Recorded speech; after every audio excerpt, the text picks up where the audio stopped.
Kaibigan, dito sa aming kalsada gumagawa ako ng pathway para sa mga naglalakad at para pumunta sa main road at kumuha ng at kunin ng bus papunta sa kanilang mga trabaho o eskwelahan.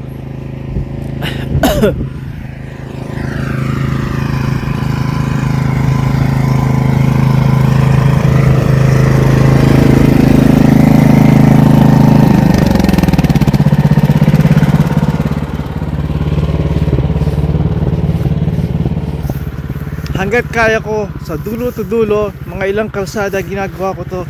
Kilala ako ng mga neighborhood ng mga kapitbahay, neighbors dito.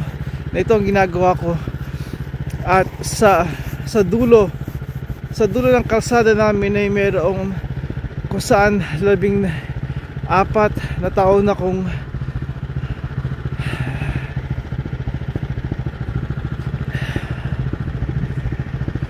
hindi ko na matandaan, 12 o 14 na taon na akong kasama mga anak ko na naghihintay ng bus, school bus nila. Ano man ang mangyari, may dala akong pala, may dala akong machine. Kahit hindi nila kinukuha ang school bus, dahil hindi na kami pupunta sa bus stop na yon. Hindi na sila elementary, hindi na sila kindergarten, ay patuloy ko pa rin nililinis yun para sa mga bagong magulang, mga bagong estudyante. Mga maliit na pangako ko sa aking sarili.